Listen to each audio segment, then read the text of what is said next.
Kalian tentunya sudah tidak asing lagi ketika mendengar nama-nama perusahaan seperti Pertamina, perusahaan listrik negara, atau biasa disingkat PLN.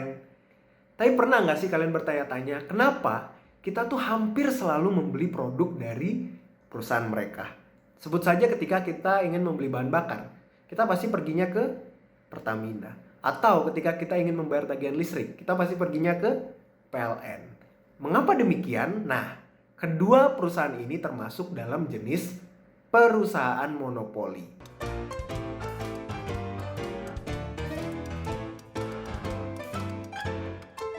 Apa itu perusahaan monopoli? Nah, jadi perusahaan monopoli merupakan perusahaan yang merupakan penjual tunggal suatu produk tanpa substitusi yang serupa.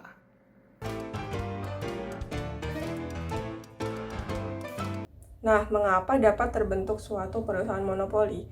Sebenarnya karena perusahaan-perusahaan lain itu susah untuk masuk ke pasarnya monopoli. Ada 3 hambatan yang menghambat mereka untuk masuk. Yang pertama adalah sumber daya kuncinya itu hanya dimiliki oleh perusahaan monopoli. Yang kedua adalah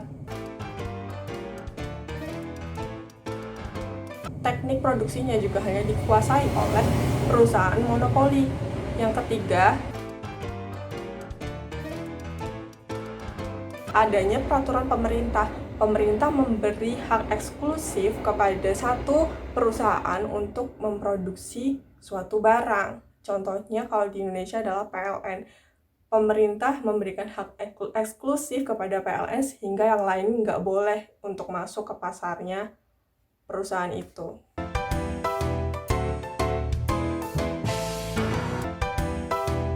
Kira-kira bagaimana sih cara perusahaan monopoli itu memaksimalkan keuntungan mereka?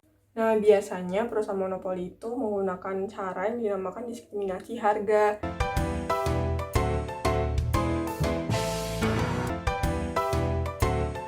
Diskriminasi harga itu ada 3. Yang pertama itu diskriminasi harga di derajat 1.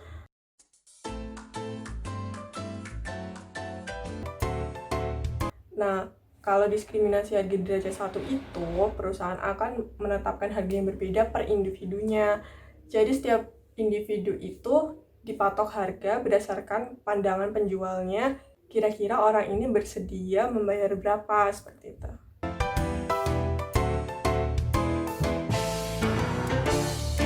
Contohnya adalah seorang pengacara. Jika seorang pengacara mendapat 2 klien yang berbeda, yang pertama adalah seorang pejabat dan yang kedua adalah orang yang biasa, tentunya sang pengacara ini akan menetapkan harga yang lebih tinggi kepada seorang pejabat dan harga standar untuk orang yang biasa. Setelah diskriminasi harga pada derajat 1, itu ada pada derajat 2.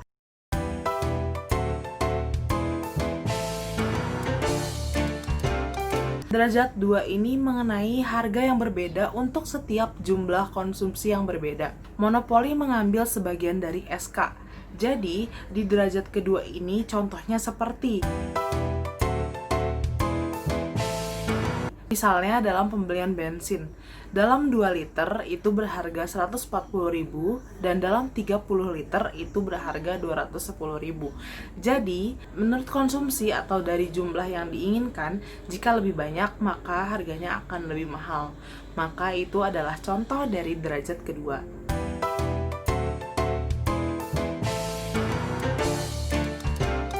Setelah derajat kedua, ada derajat ketiga.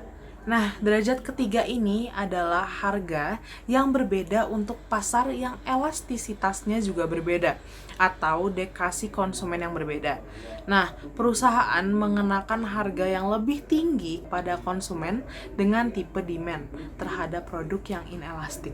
Contoh dari derajat ketiga ini seperti perusahaan penerbangan yang menyediakan sebagai perbedaan dari kelas-kelas setiap penerbangannya. Misalnya ada kelas bisnis dan kelas ekonomi. Jadi, harga yang ditawarkan untuk tiket ekonomi dan tiket bisnis itu juga berbeda. Tiket kelas ekonomi yang lebih murah daripada kelas bisnis. Karena penawaran yang diberikan oleh perusahaan juga berbeda-beda. Sekian penjelasan dari kami mengenai bab 8 monopoli. Terima kasih.